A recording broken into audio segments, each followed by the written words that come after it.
This program is brought to you by the City of Oceanside. The following program does not necessarily reflect the views, opinions, or policies of the City of Oceanside, its elected officials, KOCT, its board of directors, or staff. This program is underwritten in part by Waste Management of North County in Oceanside. We are dedicated to serving customers and community as a safe, comprehensive service provider, a good corporate citizen, and a responsible environmental steward. Think green. Think Waste Management. Hello, I'm Kelly O. Davis, and I am pleased to welcome you to the October edition of Oceanside Spectrum. We have an awesome lineup of guests for you to enjoy, sharing some of the events and resources available this fall season in sunny North County, San Diego, like the 14th annual Frontwave Oceanside Turkey Trot, in our studio to share how you can move your feet before you eat this Thanksgiving. Next, we have the Veterans Association of North County, VANCE, here in our studio to talk about their mission and how they're helping to end homelessness for veterans. The Armed Service YMCA will be here to share some of the events and resources they offer to help strengthen our military families. And Eileen Turk is back for On the Scene with Eileen. Stay tuned on where she went to this month. And last but certainly not least, we have the Surfrider Foundation San Diego on the show to talk about their efforts to keep our ocean and beaches clean and protected. So prepare yourself for the October edition of Oceanside Spectrum right here on KOCT, the voice of North County.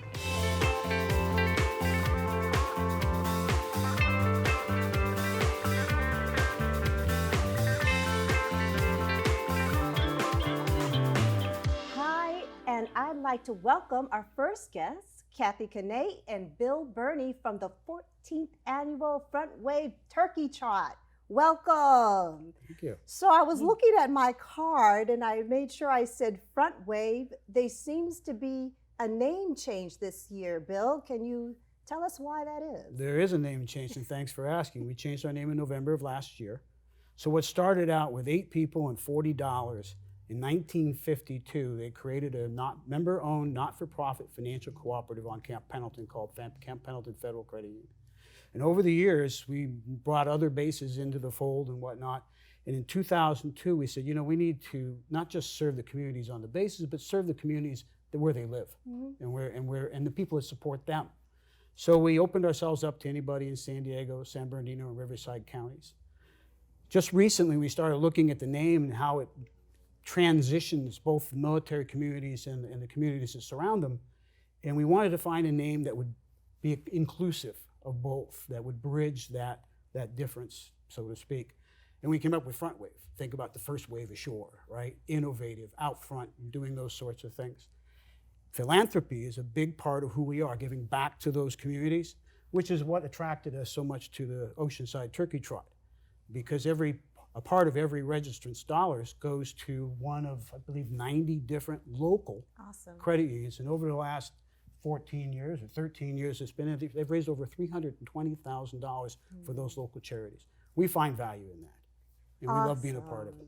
Frontwave Credit Union, 14th annual, I get it. And Kathy, speaking of the Oceanside Turkey Trot, there's also been another little modification. You're not offering the 10K this year. Can you? Yeah, we took a look at our statistics and we found that our attendance in the longer run was about 1,000 higher when we did a 5 mile rather than the 10K.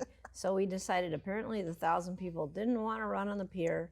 So we changed it back to the 5 mile. Okay. And we're excited about that. People can still run the 5K, they can run the 5 mile, and they can still do both of them. And of course, we still have the kids 1 mile and 1/5 mile. Yeah. And you still obviously have all your goodies that you offer and the costuming. The only thing is that you went back to the 5 mile. Yeah, the 5K. And also for this year, every year you have the Move Your Feet Before You Eat Foundation that's a part of this, and you have, what is it called? Miles of Smiles? Yes. So this year we started a program called Miles of Smiles. And last year with our Student Lap Tracker program, that measures the kids' laps at school. We had 2,900 students participate, but they didn't get quite the mileage we were hoping for. And so this year we started out a new program called Miles of Smiles, where we give each student a pair of shoelaces for every increment of 50 miles. And so if they just do 5 days a week of 1 mile, they should be able to hit it in the fall and in the winter. And so we're very excited about that. We have 6,000 pairs of laces to give away this year, and we're hoping to get rid of all of them. I'm sure that you will. And getting back to the Move Your Feet Before You Eat Foundation, we spoke a little bit about last month. September was, what is that? Yeah, Childhood Obesity and Hunger Awareness Month. And as everybody knows, obesity is an epidemic in the United States right now, and San Diego County is having its own challenges. Right now, North County runs at about 40% of the children are overweight or obese, which of course leads to diabetes and cardiovascular disease and many other issues. And long before we worry about the price of insulin, we really need to worry about keeping our kids active and feeding them food that comes out of the ground, first generation food. And it's so important, Bill, about that concept of that having that foundation supporting, along with Frontwave, the Move Your Feet Before You Eat Foundation. Absolutely, and we really support the whole importance of physical activity and proper nutrition. And on the flip side, we do a lot to help our members become financially literate as well, because we want to be interested in their financial well-being and their financial futures. So we provide free classes. I think last month we spoke to 7,000 Marines. We had 110 people in one of our branches getting classes on wills and trusts, auto buying, home buying, lots of different things like that. It's a passion of ours. So not just the physical wellness, but the financial wellness as well. Correct. Kathy, Bill, thank you so much for joining us. And we will be right back with more Oceanside Spectrum.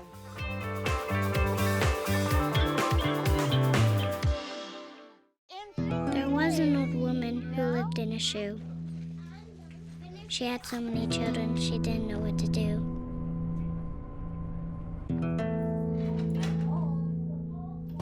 She gave them some broth without any bread and kissed them all soundly. Lights out. Good night. And put them to bed. Hunger is a story we can end. End it at feedingamerica.org.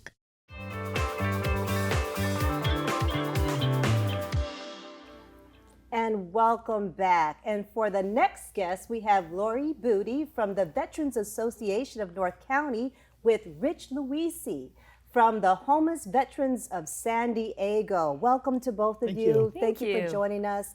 So VANCE, short for Veterans Association of North County. What's the mission? Tell us a little bit about what you do and why you do it there. Well, VANCE was all about helping veterans and active duty. We just really feel that these men and women served so proudly for so many years and just gave it all for their country and had no idea what the outcome would be. And they're so blessed when they come back. So we want to make sure that we take care of those veterans for doing just that. And you're here teamed up with the Homeless Veterans of San Diego. Can you tell us a little bit how that all kind of worked out there? Yeah, well, like I said, we want to help veterans, and as I was sharing earlier, 2 words that should never happen, homeless veterans. Those 2 words should never be together, yet it's a growing population for us. So we've decided to not only team up with homeless veterans, but make them one of our biggest priorities. And so that's when we brought in HVSD. Awesome. So Rich Luisi, you are the co-founder of Homeless Veterans of San Diego. And why do you do what you do, you know? Well, first of all, I want to thank VANCE.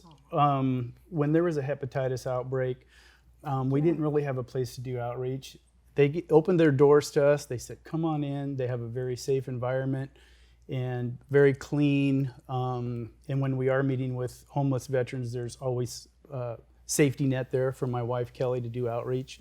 So I can't thank VANCE enough. They are our stepping stone, and they really brought us to the next level. So thank you. You're very welcome. Yeah, so, why do you do it? And also you have some accomplishments. If you can tell us a little bit, give us a perspective of the history of how this all came about. Okay. Yeah. Well, I was in a small town. I got out of the small town, joined the military.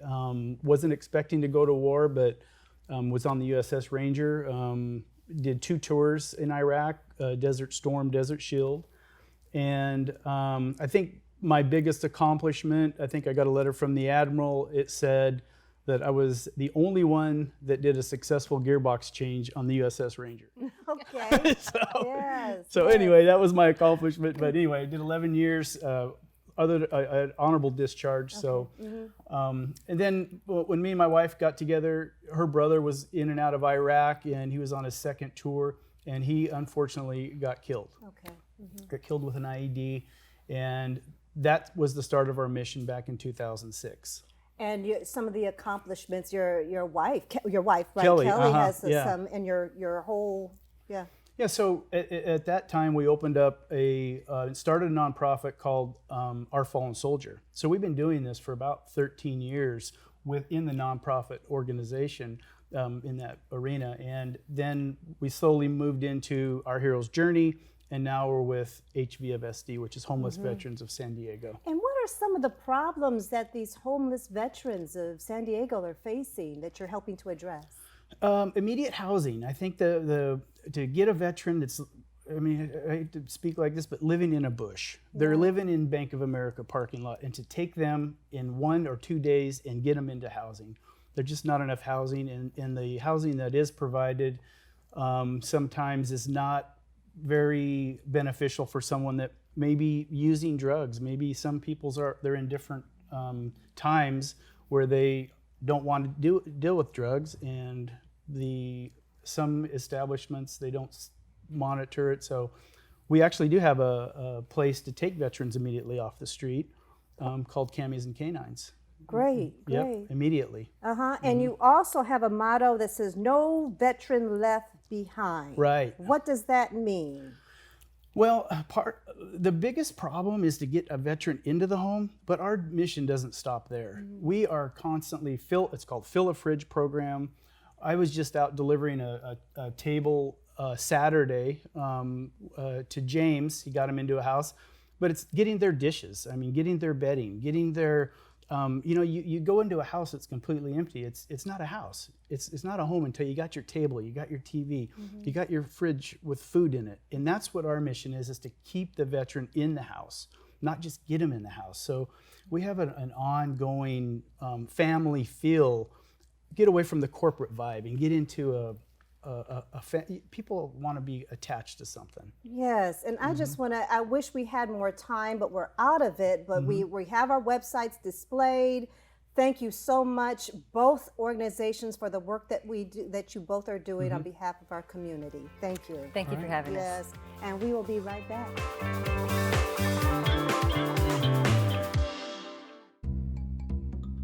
Sure, I look cute now, but when my owner lost his job, it was rough. I was living on the street, and one night, me and this Cocker Spaniel got into it so bad, I wound up looking like an ice cream cone. I cried a little bit, but thankfully I got rescued, so I'm running, I'm jumping, all back to my old self, and I'm ready to give unconditional love, even if you put a lampshade on my head.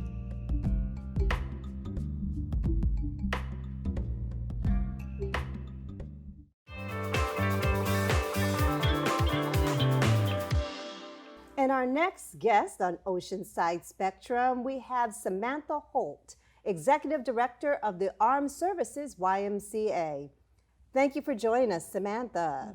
Thank you for letting me come. So, Armed Services YMCA, can you tell us a little bit of what do you do and why you do it there? Sure, absolutely. We're a little different than a regular YMCA. We're not a swim and gym. We actually serve active duty service members aboard Camp Pendleton. Okay. So it's the Armed Services Y aboard Camp Pendleton, where we serve junior enlisted families. We also have branches in San Diego and in 29 Palms. Oh, awesome. And some of the programs that you offer, one of the things I certainly am very interested to find out, here you are, military, holiday season is coming. What kinds of programs will you be offering our service Busiest time people? of year for us. So first we'll start at Thanksgiving, and we do what's called home hospitality. That's where we place about 1,300 Marines in community member homes. Their first Christmas away from home, first Thanksgiving away from home. So our community gets to pick up a couple of Marines and take them home for Thanksgiving dinner. That is awesome. Yes, So let me yes. get this right. You pair a service member with someone local and they have Thanksgiving. That's an awesome program. It is amazing, yes. Yeah. It's quite a scene too, to march about 1,300 Marines down and put them in about 500-600 cars in a matter of 35-40 minutes. That's the fun stuff, right? Yes, yes, yes. What other programs are happening this Then we holiday? move right into what we call Secret Santa and Santa's Workshop. So again, the community can adopt a military family, purchase gifts for their family, and then bring them to our office, and we hand them out to our sailors and Marines and their families. And then we also have Santa's Workshop, where the community can donate toys, gift cards, and the family actually are referred to us, and they get to come in and have a day of shopping. They get to pick out 2 or 3 toys per child, receive gift cards, usually a holiday meal, and take that home to their family. A lot of times they're away from their own family, and this gives them an opportunity to provide a good Christmas for their children. It's very different from the YMCAs that I Very am different. used to, because it's very much about really, what is it? Is it strengthening military families and that whole thing? We're all about strengthening military families. We try and network families with each other in our programs. We have after-school programs, we have parent and child classes, and it's all about getting those families mixed with other families in their community and creating that support system. So when the service member's deployed or in the field, they have somebody they can rely on, since they're usually here by themselves. And how did you become involved with this? Are you a former military member yourself, or? I am not. My husband and I did 22 years in the Marine Corps. I say I was there the whole time. He retired about 7 years ago. And I've been working at the Armed Services Y for about 17 years now. Believe it or not, we've been on Camp Pendleton for over 75 years. So you know the place well. I know the place very well, and I love working with our young military families. That's awesome. And you also have another program called, what is it, Operation Hero? Can you tell a little bit about that? We have a lot of operations, but one of them is Operation Hero. And Operation Hero is a 10-week program for our school-age children. We work on mentoring and tutoring children that are at risk, usually emotionally, having a hard time. Sometimes they are in 3rd grade and they've already moved 2 or 3 or 4 times. So even on Camp Pendleton, there's 5 elementary schools. They can move from one end of the base to the other end of the base, which means a whole new set of friends, teachers, sports. So we're there to put them in a small group, work with them after school. It's free. And then they start creating their own network of friendships, and then they have somebody they can rely on as well. Well, how can someone become involved now? Because I know it's a Camp Pendleton and there's security. Do you take volunteers? I'm sure you take donation, but if you want to kind of like, oh, Armed Services YMCA, sounds cool and exciting. How can somebody? Thank you very much. We love our volunteers.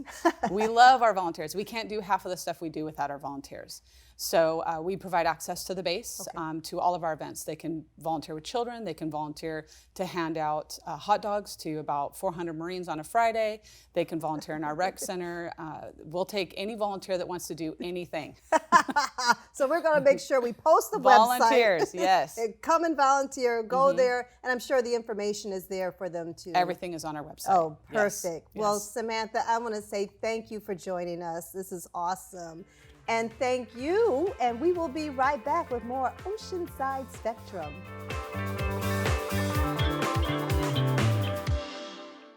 Son, love is like the ocean. You have to tread the Oh, waters. Dad, that's not the kind of help I needed. Jessica, will you go to prom with me? Yes. Thousands of teens in foster care can't wait to share their first with you.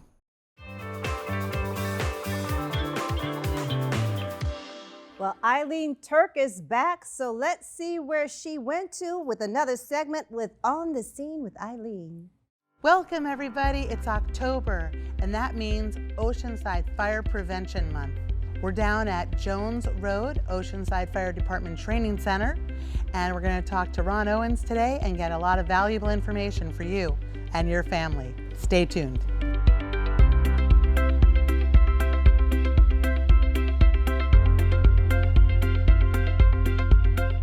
I'm a fire safety specialist, fire investigator. Basically what that means is I do inspections and fire investigations. Oceanside has 8 fire stations. We're located north, south, east, and west of the city. so we've got great coverage all over town for fast Absolutely. response times. Yes, we do. Well, as we come up on October, we know California has experienced many terrible wildfires throughout the years. Can you talk a little bit about defensible space around your home? When it comes to the defensive space around the homes, at least cut back the weeds about 100 feet or more. And also you could get plants that actually help with those fires, like ice plants. Also making sure that if you have any trees that you think that are fire prone, contact an arborist and have them take a look at it. Can you talk to us a little bit about fire extinguishers? Absolutely. There's several different types of fire extinguishers on the market, and this one right here is just one example of that. You always want to make sure that the extinguisher is serviced. Also make sure it's in the green. If you have a two-story home, I would suggest placing one upstairs and downstairs because time is of an essence. Know this fire extinguisher like the back of your hand. In order to use any fire extinguisher on the market, all you have to do is remember the acronym PASS, P-A-S-S. Pull the pin, aim the hose at the base of the fire, squeeze and sweep. Once the fire is out, let it alone. So pull, aim, squeeze, and sweep. So you're hitting the base of the fire. That's correct. Again, it's a great reminder, everybody, because we don't think about this on a daily basis. So October being Fire Prevention Month, so important to talk it over with your family, be prepared, and have a plan.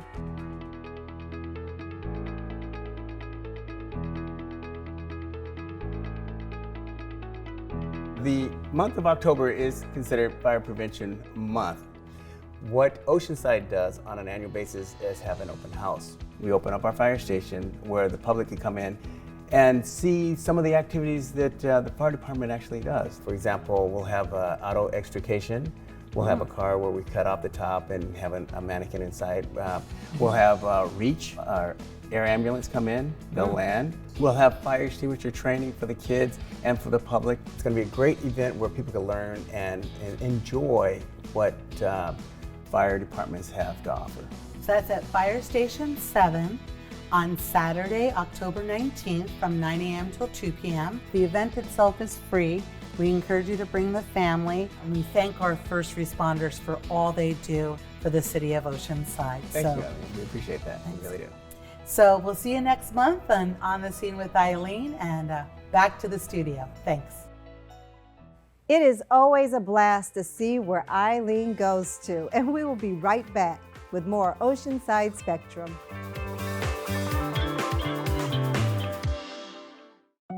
They told me a bottle couldn't dream, that I would never become a superhero.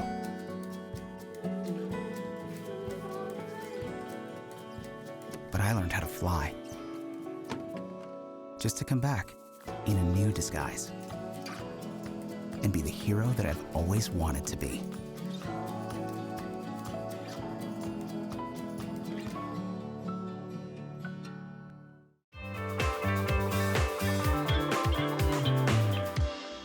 Hi, and for our final guest, we have the Surfrider Foundation San Diego, Mitch Silverstein and Laura Walsh. Welcome, welcome.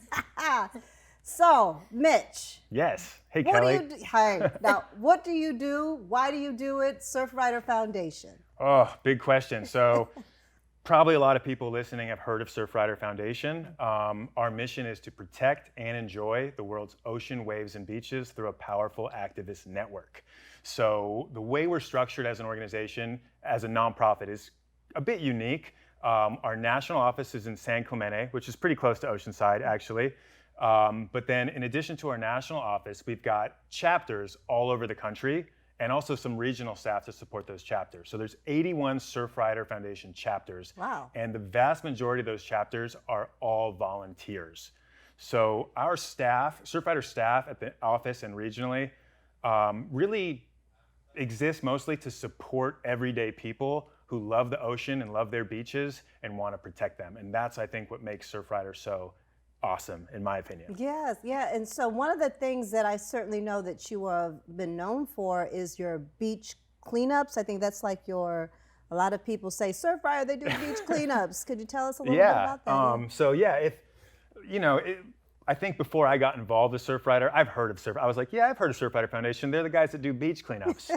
And that's a cool thing to be known for. It's definitely very public, and we have a really robust beach cleanup program in San Diego County. We do at least 4 beach cleanups monthly, from Imperial Beach on our southern border all the way up to Oceanside Pier, where first Saturday of the month, Oceanside Pier, where we do our cleanups. Super popular, like 300 people every time, amazing.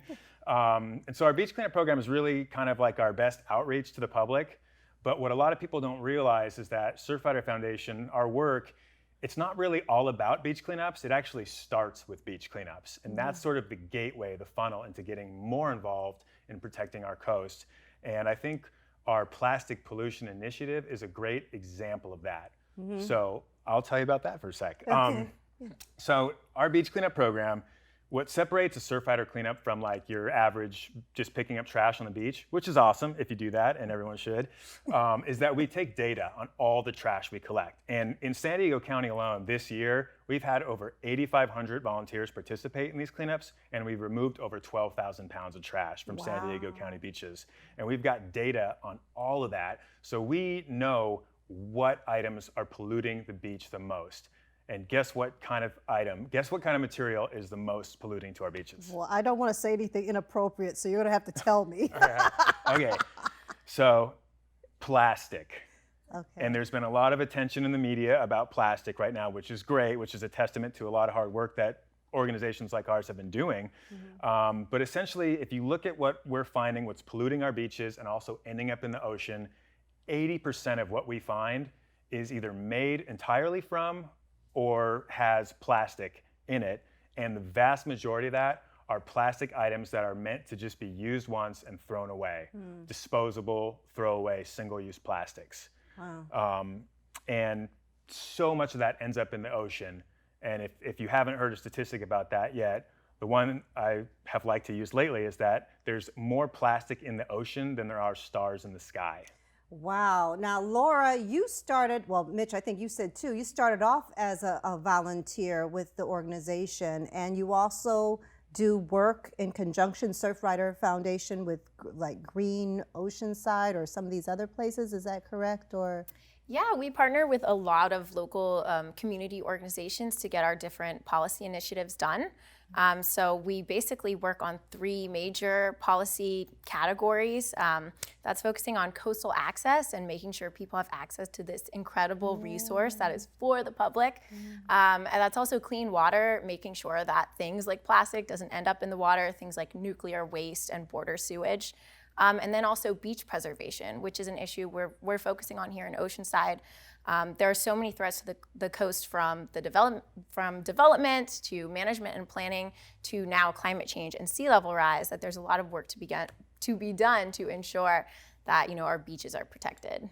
we're almost out of time. So Laura, where can people want to volunteer or become involved, where can they check you out at? Ooh, that's a great question for our chapter coordinator, but I think our website is a good place to start. Well, we'll have the website on, so they just go to your website if they want to volunteer or donate and any of that good stuff. Or you can call Laura's cell phone, which I'm happy to give out.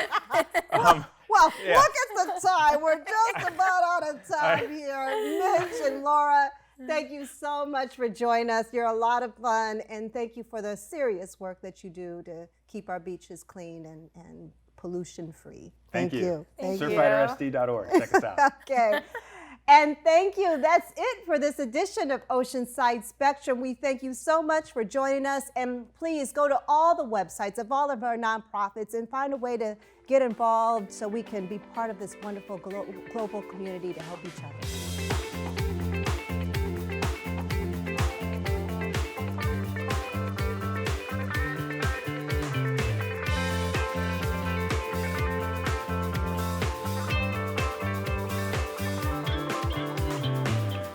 This program is brought to you by the City of Oceanside.